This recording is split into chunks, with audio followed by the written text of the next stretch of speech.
dream must stay alive.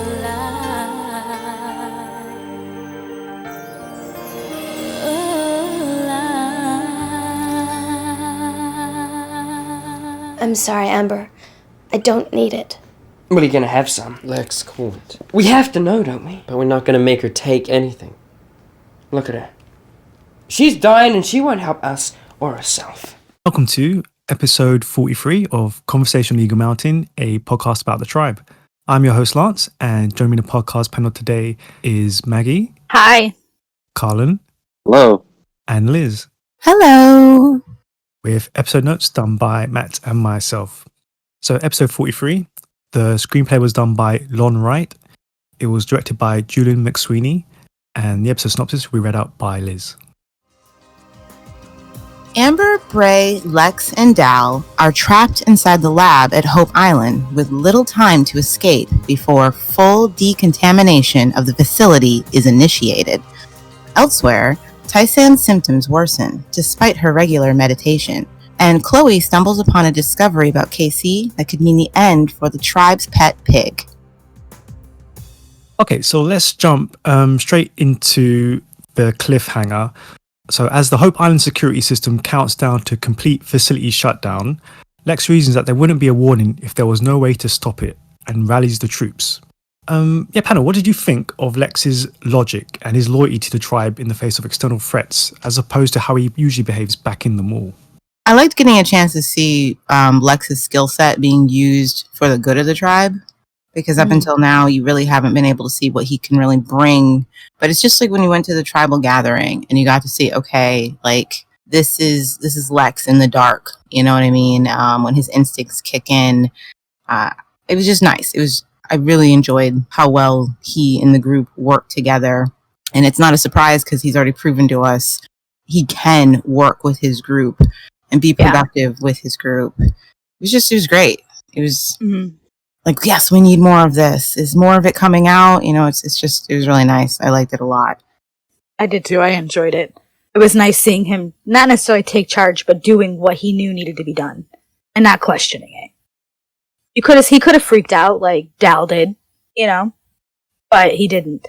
And I think it goes back to what we were saying in a few, our past episode about him showing his loyalty to the tribe, and that was just the start of it, and it just keeps going from here on out.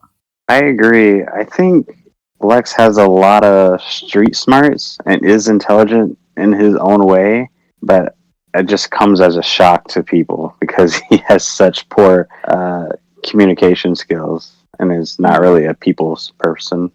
But yeah, I mean, when I first watched it, I was a little bit surprised, mostly because I just thought of Lex as only a jerk. But this made me see a little bit of a new light in him and kind of made me have hope for his character. Yeah. There's survivalist in Lex, and it's not just self-motivated because he could have just said, well, I'm out. I don't need to be here. Absolutely.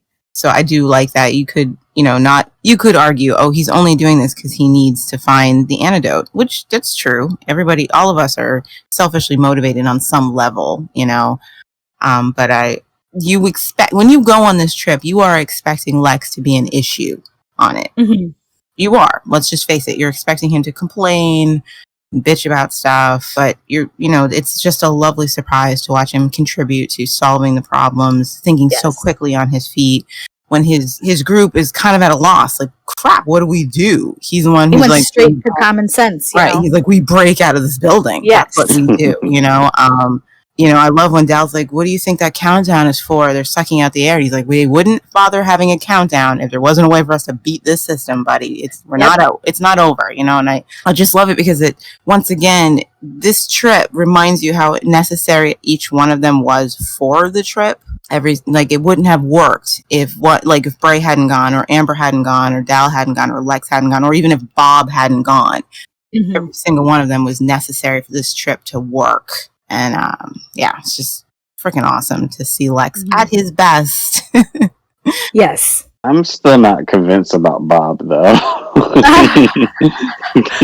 I'm going to die on this hill. Poor good doggo. He nearly got everyone blown up and then I actually realized that Amber was gonna grab the bag.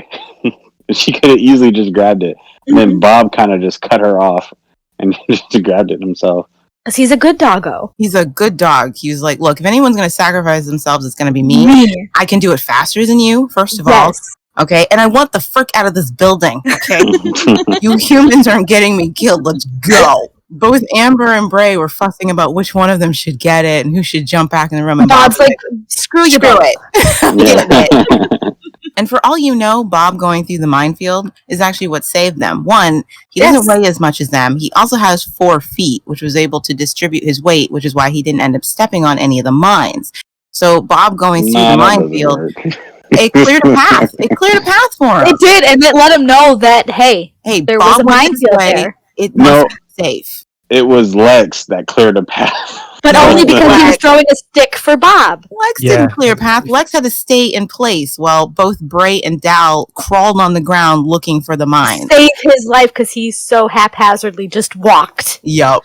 You leave Bob alone. Yes. Don't you dare.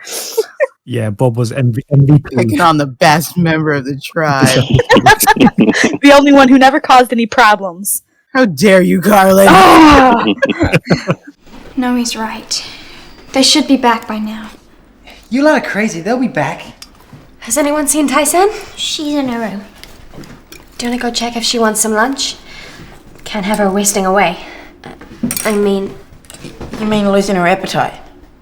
Let's go back to the mall because the rest of the mall rats are struggling to cope with the virus in many different ways. We have Ryan abusing the food stash by making large meals in an attempt to get his mind off of the virus. We have Zandra convinced that the others won't be coming back.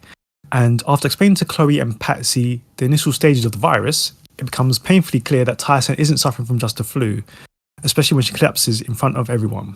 Panel, it's this scene where we see Jack run for the hills and a reluctant Ryan forced to help her. How do you think about how everyone reacted and everyone's mental health? I'm not surprised Jack ran at all. And I felt so sorry for Ryan in that instance. Because he knew he had to help, but he didn't want to. And I don't blame him for not wanting to. I'd be scared too, I think, if I was in his shoes. Or any of them, you know? I think this is a much better episode for exploring how everyone is feeling at the mall, how they're reacting to this threat. There's nothing they can do. They are helplessly just having to wait for their friends to come back. And they can't communicate with them. They won't know if anything has gone wrong. They won't know if, it's just a delay or our friends have met their ends. They don't know what's at Hope Island. There was a nervousness about going in the first place. And I do feel like this episode actually captures what you do in the face of that hopelessness, and much better than the last episode where it was just like, okay, I don't care about what's happening in the mall. This one was much better. They delve into it and explore it, and you feel an empathy for what these characters are going through and what they're experiencing and the different ways they're experiencing it. How it contradicts their everyday behavior, like, you know, Ryan being a very nurturing person, but at the same time not wanting to care for someone who's sick and contagious with something that could kill him, you know? It just makes him more human. Like, yeah, he's not perfectly selfless. Right. He's a person. He's like, I don't want to go anywhere near that. There's a limit. Yes. That fear, the way they're all dealing with their fear. Like, Zondra's just leaning into it, you know, a dark sense of they haven't returned, and Ryan's running from it. Like, no, everything's fine. I'm just going to bury myself in food so I don't have to think about how scared I am, you know? And yeah, I agree. I think this scene really does a good job at showing people needing to have control over something, even though subconsciously they know that it's absolutely hopeless. So, and I think you see that like a lot with Tyson, Jack, and Ryan, especially with Ryan, with him doing just little things around the mall, you know, just things that he feels like he's in control of, just to get his mind away, which is very unhealthy to do. And also with Tyson using her herbal medicines and trying to deny that she has the virus and stuff of that nature. Yeah, I think that's the best way to put it. Needing to be in control of something, and especially in the face of having no idea what's happening to their friends and if they're even going to return and how long it would take them to do this journey, and the panic. You don't want it to set in, but there it is just on your shoulder. Like, they're not back yet. You guys are screwed.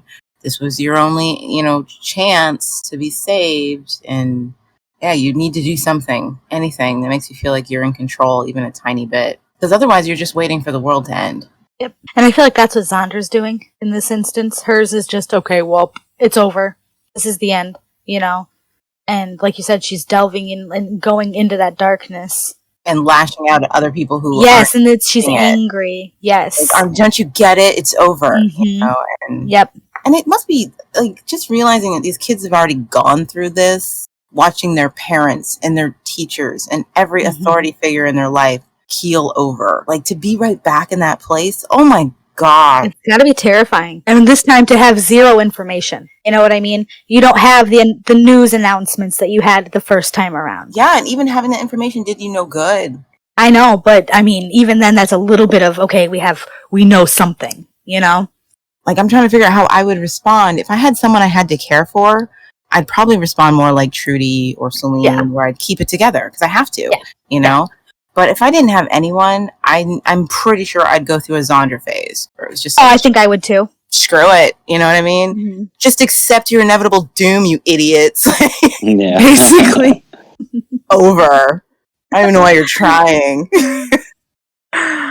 Oh, man. I mean, she still is, a 13, 14-year-old girl, I guess. It's kind of interesting in a way, because she kind of turns into Lex in this episode. Like, a little bit, yeah. It's weird, yeah. Yeah, that's what happens when you have such an influence on you. I can say is that she was do or die for her man. Yep. That's all I got for it, because, oh boy. Okay, on to one of my favourite parts. With all the drama going on back in the mall, Casey easily manages to slip away with her stash of stolen batteries, and we get our first introduction to Tribe Circus and their gambling den. First question, what was your initial reaction to the setup of that scene? It kind of reminded me of when we first go to the tribal gathering and the world opens up and you can hear it and you can taste it and you can feel it. Like, with all this chaos going on and all this craziness happening, with Casey walking into this area, it just felt right. Like, this felt like the tone the world would be taking. It had a end of the world vibe to it. Like, if we're going down in flames and we're going to enjoy the ride, baby. Yeah, it felt right. And this is what I would picture some people, this is how they would embrace the end of the world, So I liked that you felt like you could touch this place. It felt very real, and people just living on the cusp because, hey, it's over and I'm going to go down with my hands in the air, and so colorful. That's what I was excited, to see Tribe Circus, because it's not the, it's not the atmosphere that you get with the Mallrats and the Locos, It is colorful and bright and cheerful. But you can feel that there's a vibe to it as well, you know what I mean? Like, this is going to be sketchy. But it suits Casey. It's a really great distraction from the end of the world. And it's got a red pill vibe to it. Like, you could face reality and try to stave off the inevitable, or you could just take the red pill and roll, baby. Yeah, when I first watched it, I absolutely love that scene because, one, it was, like you all mentioned, it was very colorful and very vibrant. But when that music plays during the show, it just makes everything more epic and more exciting. And initially when I first saw it, I thought, I originally just started thinking about like Star Wars, the Clone Wars, of just like just other characters that you have no idea who they are, and them having their own stories and going on incredible journeys. And I immediately start looking at every single kid on that street that Casey was walking by, and I'm like, oh, what's their story, and like, who is this guy guarding the door? And there was like so many questions I had, and I don't know, the scene was incredible, especially with that thing that guy who had like those long leg things. Yeah, that was pretty cool. It reminded me and of the fire guy in the background. Yeah. I wonder. I mean, that was like midday, and that seemed like it was pretty lit. So. Oh yeah, I'm sure it was a lot of fun. Yeah, I wonder what it was like at night. Oh, that'd be something. Wonder just how much the Mos Eisley Cantina scene was an influence for this. Because now that you bring up Star Wars and I'm thinking about that scene, I'm like, oh my gosh, like it touched so many young, so many writers' lives when they were children, when they first saw it, and the vibe of the cantina, the music, just the fact that a fight could break out at any moment, someone could lose an arm, and then people would just go back to their drinks, and I'm like, yeah, it really does have that vibe, you know what I mean? Like a more villainous place you wouldn't be able to find, and yet it's like also very exciting, and you don't want to say the wrong thing to the wrong person and while you're there. And that's it just brings such a life to everything. And who are these people, and where are they going, and what are their experiences, and what are they escaping from? Yeah, it definitely gets that kind of vibe, and then also just like a grungy underworld type. Like you kind of have this sense like, oh, I shouldn't be here, or nothing positive is going to come out of just hanging around here. So yeah, it was really cool to see. Very Sin City. Yes. Yep, that's it. Yeah, Sin City. Actually, you answered my next question, which was, what do you think of the timing of introducing this now during the viral storyline? I think it fit really well because of that apocalyptic feeling that comes with Tribe Circus of just, it's a bucket list kind of tribe. You know what I mean? Like, who cares about tomorrow? We won't be here tomorrow. And I just thought this was the right time to meet a tribe like this. When you meet the Locos, they have a goal. They want to take over everything. They want to be in charge or whatever. You don't get that sense from Tribe Circus. There is no goal. Right. And I think this is the perfect time to, meet a group of people like this who are literally living in the moment. And you feel that. You sense it. Like, they don't care about what happens to the city. They don't care about being in charge of anything. They don't care about street fights and honor and codes and blah, blah, blah. They are just having a wild time because tomorrow doesn't exist. Right, carpe diem for sure. And this is the perfect time to introduce us to a tribe like this when there is no tomorrow promised to our characters. They could all drop dead any minute because they have the virus, Yep. And someone like KC who's acting out and trying to escape his fear and the atmosphere of the mall, this is the perfect place for him to be running off to. Yep. And pretending that there are no consequences to his actions.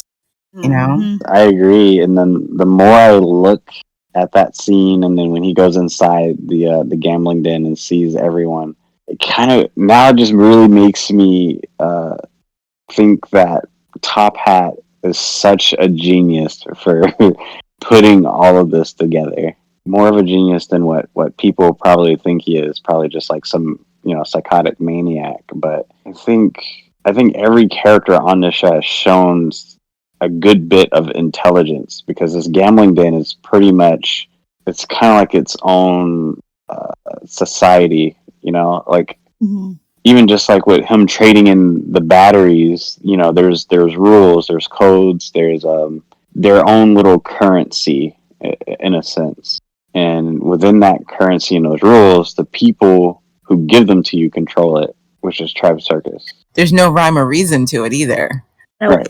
Like, notice how many times Casey points out that it's not fair. It's like he's entered the labyrinth. It's not fair. There aren't any consistencies to the rule. Just that they're the ones who make them up whenever they feel like it. Yeah. And they're like, you got a problem with that? You shouldn't have come to the labyrinth, kid. Yep. Right. Yeah. And someone should have already told him that the house always wins. Right. You'd think he'd know that. Yeah. I mean, okay, let's stick with Casey for a minute. Like, what did you think of him gambling Porky? What a butthead. That's all I can say. It's not what I want to say, but that's what I'm gonna say. I'm not really sure about the motivation to go back and get Porky. You know what I mean? Yeah. I really don't have anything. I know that Casey's acting out. I know he's running away from the fear, the reality that everything is going on. And so he's chasing this rush because it feels good and it may forget. I get all that, but it's like once you get away from the rush and you get back to home and your senses kick back in, I don't know. I don't know. It feels like he's determinedly trying to drive off an edge of a cliff so he doesn't have to deal with reality at all. And maybe that's what he's doing. I mean, he's 10, so yeah. I mean, I can't apply that much logic to a 10-year-old in this situation. I don't think I would have that much logic going on for me either, so... Yeah, I think, or at least when I watched it for the second time, with him being so young, and him, I don't think he's ever been in that kind of environment, or at least I don't know. I don't think he's been in that kind of gambling environment, like, before the virus, but I think he's kind of got a gambling addiction a little bit, which is like very dangerous, and you can kind of see it go like way overboard and him getting obsessed with it. An insight to his upbringing, like Casey can't cope with what's happening right now, so he's coping with it in the same manner that adults he knew did. And it kind of reminded me of, like, for example, Harry Potter. Harry Potter didn't cry when horrible things happened to him, terrible things happened. Harry didn't cry, but he was really good at expressing his anger. And the reason why is because that was the one emotion the Dursleys always expressed with him. You know, he wasn't allowed to be sad as a child. He wasn't allowed to express his hurts. But the people who raised him always expressed their anger to Harry. That's the one emotion he was really good at expressing when the world got scary and all that stuff. And I was thinking about Casey, like, he is reacting like a child who hasn't been taught how to cope with these terrifying emotions by kind of ignoring them and being very reckless. That's what the people who raised him taught him. They couldn't keep it together either, which is why Casey's childhood was so questionable and not really written in stone, and we don't really know what we're dealing with him. It was a chaotic childhood he had. So it really makes sense to me that he's responding in such a chaotic way to all this, you know, unknown and fears and what's going to happen, and I don't know, and I don't want to deal with it. Yeah, I agree. He definitely seemed comfortable being there. Yes. Like he was in his element. Complete facility shutdown. 0 hours, 5 minutes. That's the lot. It's gotta be one of these, man. It's no good, we've tried them all. You must have missed one. No. Try shorting them. What? The wires. Hot wire them. Short the wires. What? Hot wire them. Blow the system. Back at Hope Island, the group worked together to try and escape. And with Dal about to succumb to a lack of oxygen, they make out in nick of time. As we mentioned before, a heroic Bob rescues the precious vials of what could be the antidote to the virus. What did you think about those final moments of the scenes? And during the memory hallucinations of an oxygen-deprived Dal, did that concern anyone on the panel at all? What did you think was going to happen? I was watching it with someone at the time, and I'm like, he's suffocating. And it made me sad, you know? Then, like, Ray and Lex got it. They got it, and Lex did what he had to do, you know, to make sure that everyone got out. And I very much liked that part. Yeah, I think like a year ago when I first watched this episode, I felt bad for Dale. I was like, oh no, Dale, no. But then now I watched it today, I was like, I think he's like overreacting a little bit. Because, you know, it's like, it's so much of it is mental to the point where he just feels like he just can't breathe, whereas everyone else is literally just like, what are you doing? Right, and that's why I said, you know, like, Lex definitely handled this situation so much better than Dal did. Dal freaked out. He lost it. He was hyperventilating, which probably didn't help his breathing. Right, because, yep, that's exactly what it is. Because I was thinking, because the alarm said that it shut all the doors, so the only oxygen they have is what's in there. The thing's not taking oxygen out, right? Right. Right. Okay. So at the most, they would have like at least 4 to 5 hours with oxygen. So yeah, I think he was just losing it a bit. Yeah, he definitely lost his cool. Yeah, for sure. It was awesome to see everyone else kind of do their own thing and kind of band together. It's almost kind of like watching the Avengers a little bit. I mean, Bray and Lex handled business together. That I really liked. Gotta get that bromance going. Yeah. Although I still cringe whenever Bob makes fake dog noises. Poor Bob. But what did he do to you? I did smile when I first watched this. When I first watched the episode, when he got the antidote, I was like, "All right, Bob, finally he did something." The good boy. It was just there for moral support. Okay. I guess. I mean, moral support. Yes. Bob is the least. I think he's the least character for moral support out of the entire mall rat. He is their emotional support animal. I'm trying to think. I think Porky would probably have been better. As for like, so I'm sure he would have. Pigs are smarter. Yeah. Pigs are awesome. The way they staged Dal's like hallucination, like, did you think he was going to die? Because the way that the show's used memories so far, it's always been people who've died. Like the first time I watched it, I thought. Yeah, I didn't think he was gonna die. I thought he might have like faint, and I'm like, oh, now we got to carry him out. But to be fair, I was very young the first time I watched it. Okay. Yeah, I didn't think he was gonna die, but I did really like that.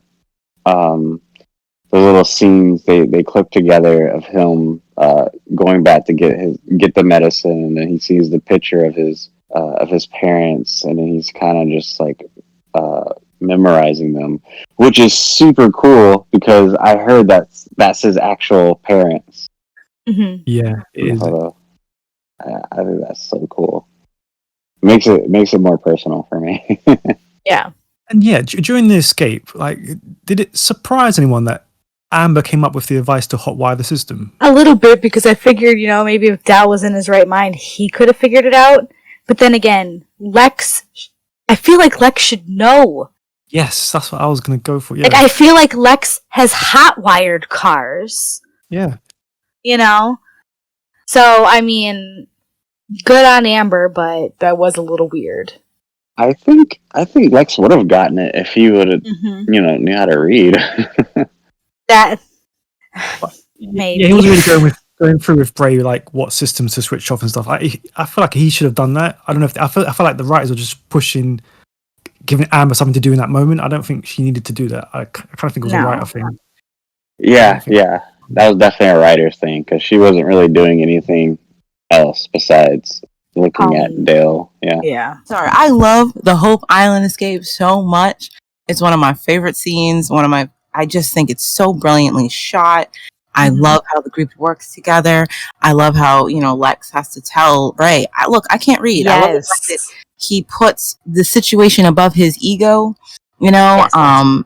It's also another moment of understanding between Bray and Lex, which will tie them together as brothers forever. Yeah, they are brothers who will never agree on things, but they will forever fight on the same side, always, They'll never agree on the method of the fight, but they'll always do it together. I love everything about escaping from Hope Island. It's so brilliant. Hope Island is probably one of the best storylines they've ever come up with, in my opinion.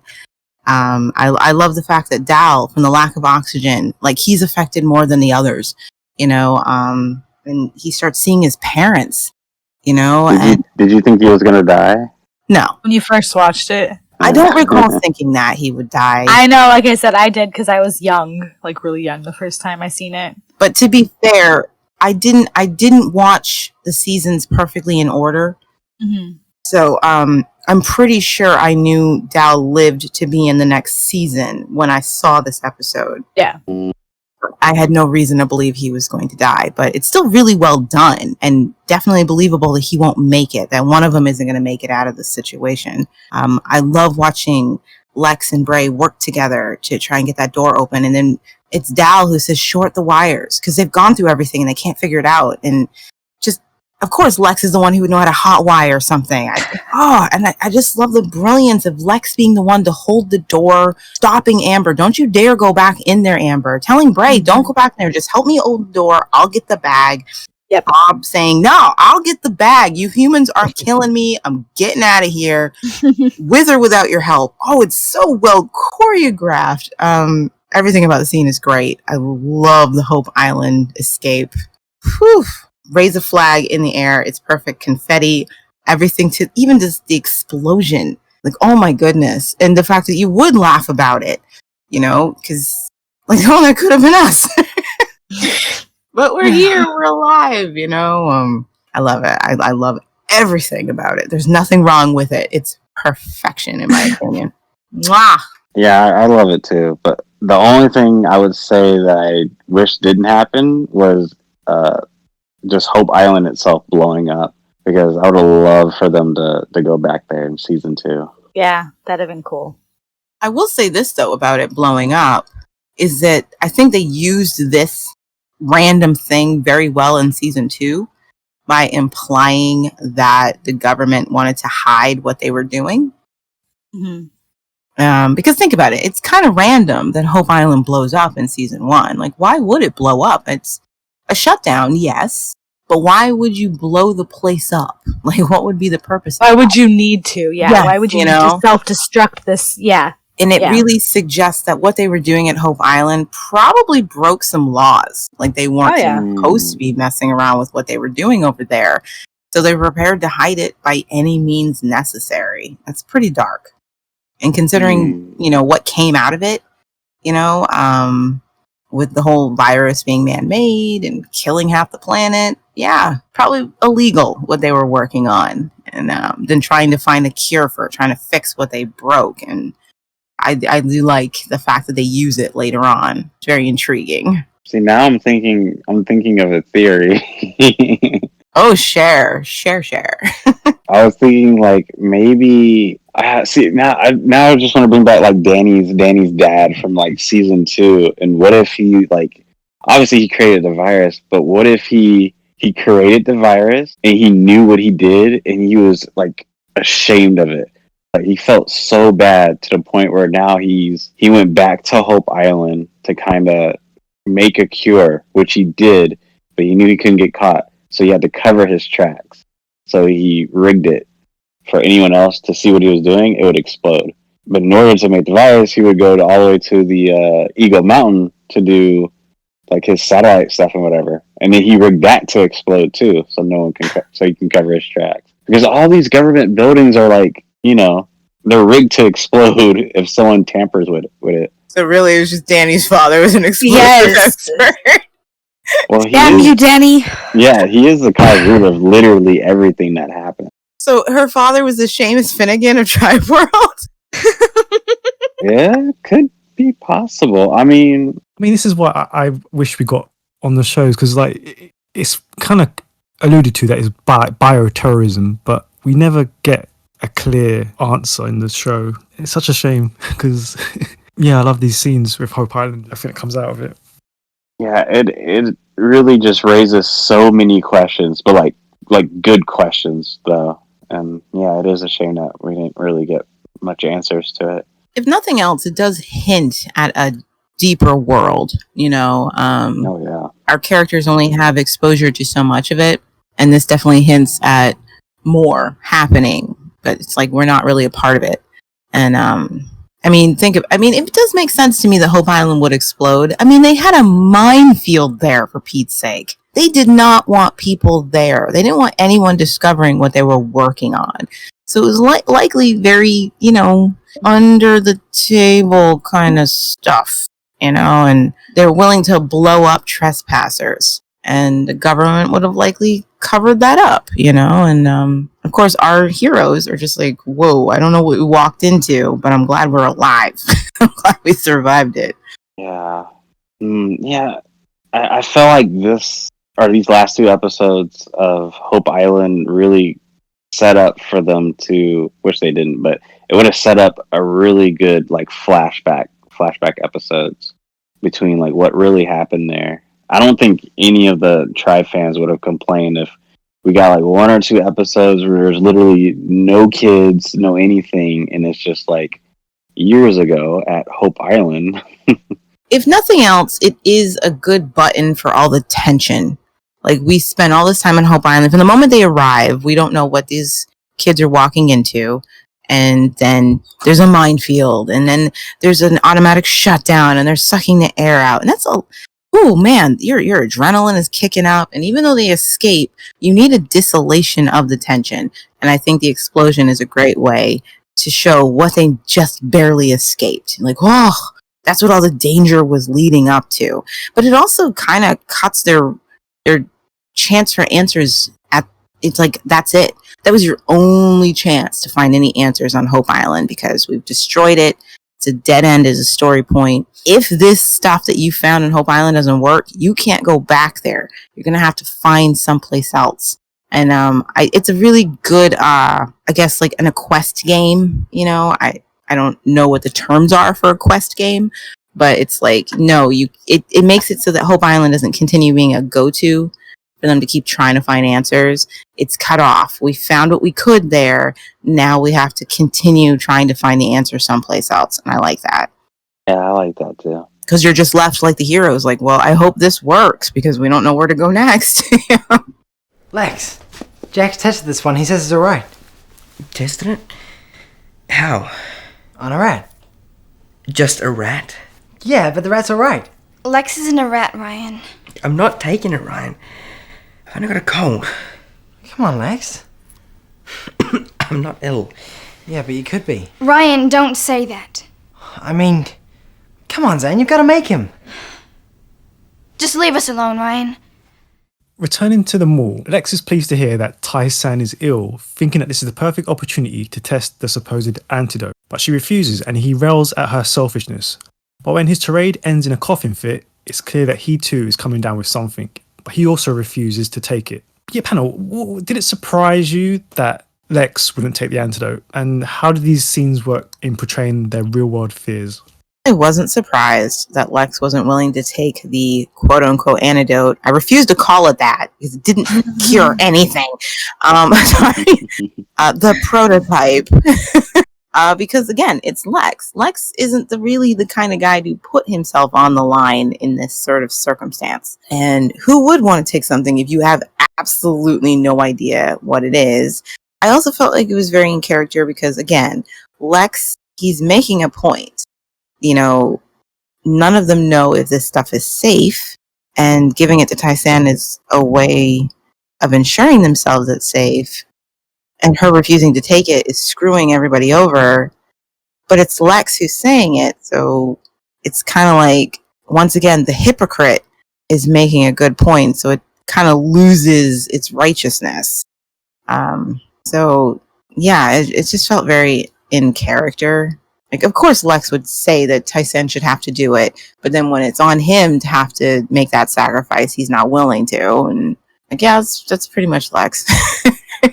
And it's also very human. Yeah, very human, very relatable. I'm trying to think, if I was in Lex's shoes, I probably would have done the same thing. Mm-hmm. Especially from the fact that, well, at this moment, you know, Lex doesn't have the virus, or at least he doesn't know. So if I knew I didn't have the virus, there's no reason for me to take it. And then plus, it could not work and it might have like awful side effects. But Glenn coughed in his face.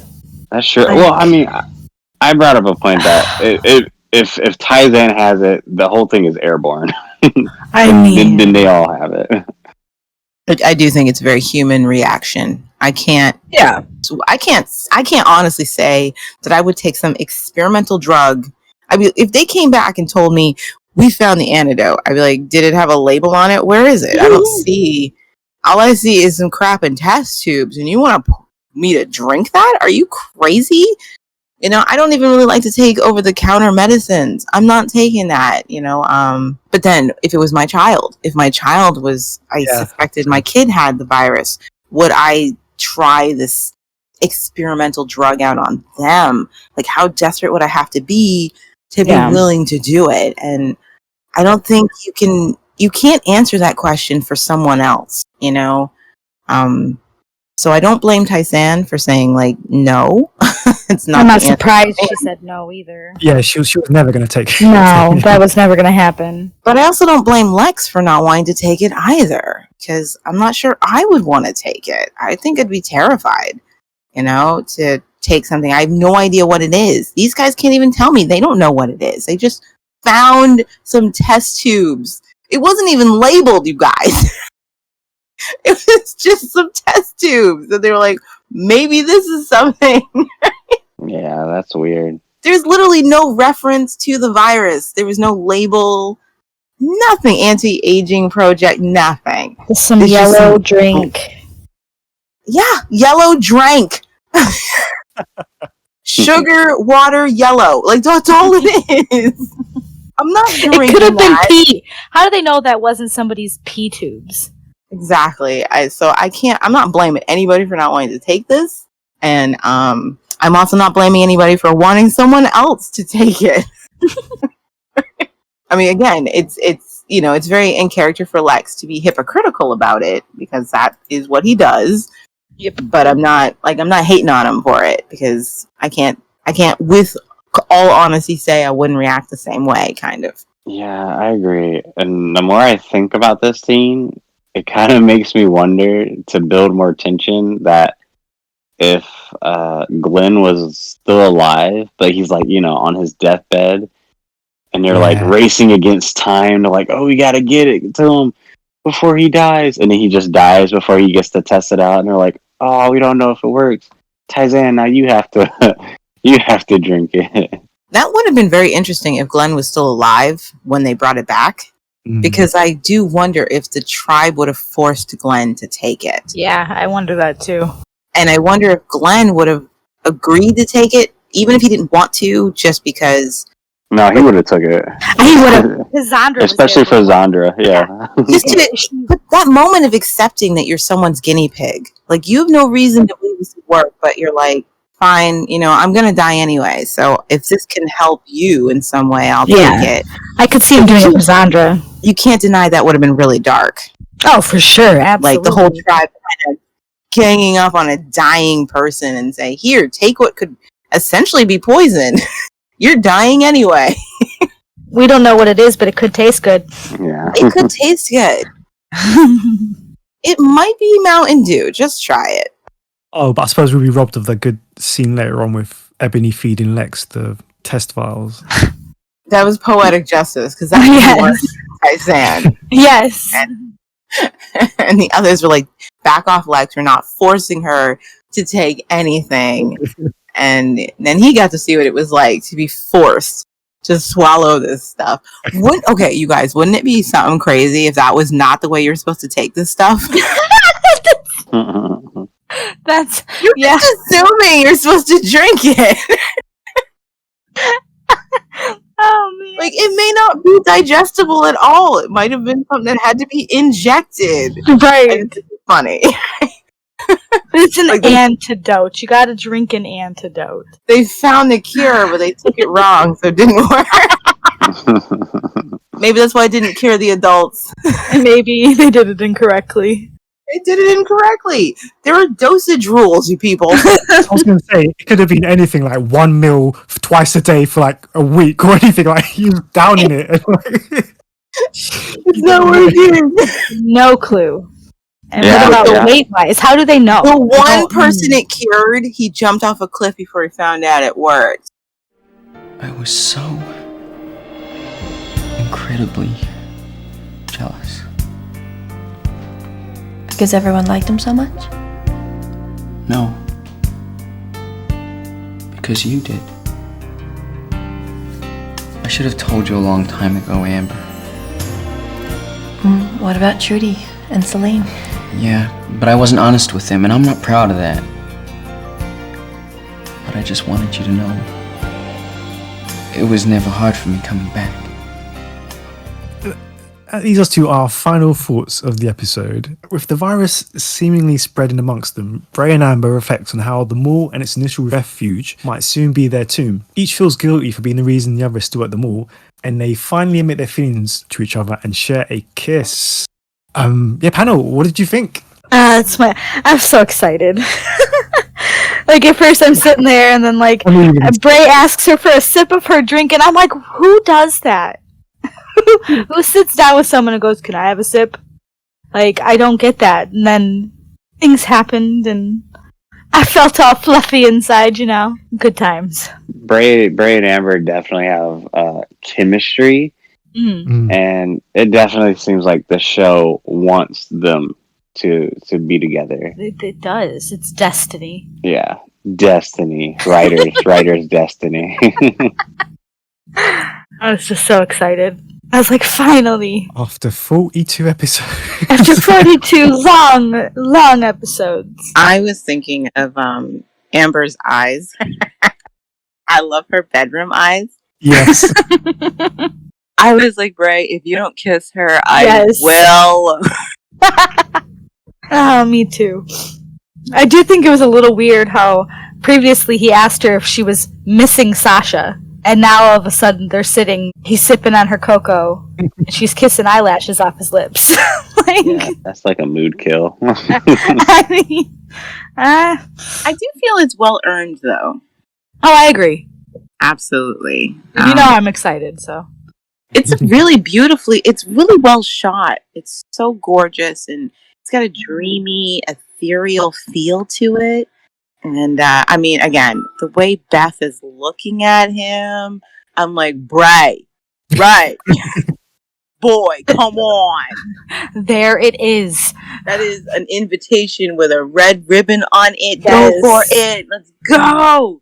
That's the one. I love how she takes pity on him, too. You know, like, she's giving him all the green lights, and even he's still like, I don't have enough experience with girls. I don't know if I should go for it. She's like, oh, come here. Let me I'll do it. Yeah. I'll do it. Let me help you. I'm starting to understand that you're not as worldly as I thought you were. Right. Come here, baby boy. Come here. I mean, Ebony took charge, you know. Yeah, you know, and I love it. A look of, like, sheer affection on her face. It's like she finally gets him. Do you think her experience with Sasha has enabled Amber to be more proactive, or do you think she was always like this? Because it's hard to tell. I do think Sasha might have played a part in it. I do. Uh-huh.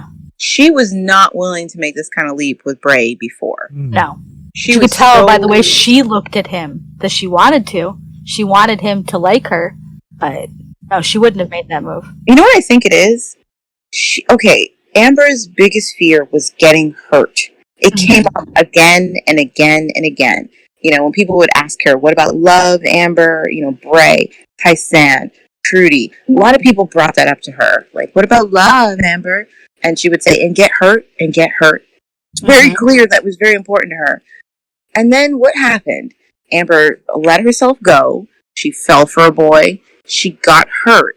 And guess what? She friggin' survived. She's okay. And it wasn't the worst thing in the world that can happen to you. And I do think that plays a part in her going for Bray. Like, yes, she got her heart broken with, you know, Sasha. It sucked. But she's still here. She is still breathing. And she still has these beautiful memories of what she shared with him. And sometimes that's worth it. And so I do think it played an important part for her. Yeah. Yeah, definitely an important part. I was also really impressed with this scene cinematography. I thought this is probably one of the best looking scenes in season 1. Isn't it gorgeous? Blue tint. It's this cute. Yeah, stop it, cameraman. Putting me into a pervert. Yeah, it's such a great scene. These two characters finally getting together. The staging, the color, what they say is, it's a fantastic moment, and I think it's made even more iconic because of obviously Amber's hairstyle. Which, speaking of which, I know Carlin isn't a massive fan of the Zulanots. What do you think of her hairstyle in general? I like her hair. I think she looks. I think if she didn't have that hairstyle, then it would be weird who she is. It's like Ebony and her braids, Yeah, I do. I kind of feel bad for some of the characters because if they have such an iconic look like that, they're not allowed to try anything different. Yeah. So I do feel like this was a great look for Amber in season 1, but the fact that she's still wearing it when we see her again in season 3 turns it into a caricature rather than a natural evolution of the way she would wear her hair. And they fall into the same trap with Ebony. Though in her defense, that is how the actress preferred to wear her hair. Yeah. But I still feel like she ended up in the same trap of not ever being able to do anything different with it. It's like, she's got that signature, yeah. That's Ebony's hair. You can't change it. And even when her sisters joined the show, they were forced to wear their hair that way too. Well, I mean, Lex and his hair too, but Lex was at least able to do things with his hair. Yeah, so it wasn't able to just experiment. down. Yeah, you could put feathers in it, put half of it up, whatever he wanted to do. He could do a season with his hair and dreadlocks if he wanted. And then it disappeared. I don't know how it disappeared, but it did within minutes and went back to normal. I do feel like for season 1, the Zulunauts work brilliantly for Amber. But I do think when we met her back on Eagle Mountain, maybe we should have had a different hairstyle because now they can't change it and she's stuck that way forever. Yeah. That's a good point. Yeah. So even when it's no longer suited for her personality or where she is in her life, she's stuck wearing her hair that way. And it went from being an iconic look that suited the character for the time and where she was to a caricature of the character, and Yeah, I agree. I think I still think the best I think Ebony has the best hairstyle, but I really like how Celine kind of transformed throughout the series with her hairstyles. Well, she had the freedom to allow her hair to... What? That's why I'm sitting here, which season are we speaking of? Well, I'm talking about from season 1, when you look at her, you're like, oh, that's... Celine has some hideous hairstyles. Poor Celine. Yeah. So also, none of Celine's hairstyles become iconic. No. That's why she's No. so much. They don't become iconic, but they match her personality and what confidence what she's going through and what confidence level she's at. Okay, season... Carlin. Okay. What about the lion-o hair? Yeah, but that was in season 1. She didn't, What about that wind tunnel hairdo? I can't. I don't even want to think about it. Yeah. Her hairstyle in season 1 was bad. She also tries to do Zulunauts in season 2, and she's not able to pull them off. When did she do that? I don't remember that. She doesn't. It's like for one episode they put Celine in Zulunauts. Oh, it does not work. I don't remember that. Yeah, I'm gonna have to find this now. Look for the episode where she's preparing to be a teacher, and she's she's working on her her skills. I remember now, and they barely go in. Yeah, they're barely Zulunauts, and it's with bobby pins sticking through them. Yes, I remember now. Blame those hairdos, Carlin. No, I like the hair she had when they went to the Ecos, after Pride and all that. When she's got the long green coat and her hair is a little longer, but it's straight. Yeah. I like that hairstyle. Yeah, Celine. Yeah, after season 1, Celine had good hairstyles. It was Chloe and Patsy that had the worst hairstyles. Poor Chloe. Yeah. Every time I see her in season 1, I'm like, just give me some scissors. Yeah. Just give me some scissors. I'll cut it off, and nobody will know. I was actually thinking about that in this episode. That little unkempt, that one little strand, that little rat in tail. the hair that's in the little ponytail. I think it's really definitely a part of Chloe's personality. I know it is, and that's why I'm like, I know it's there for a reason. But as a mother, I'm like, just give me some scissors. It's actually quite super cute. I do like it. It's very suiting, Chloe. I wish they could have cut Trudy's bangs a little straighter. Again, that's an iconic expression of grief. I know, but it's like, why?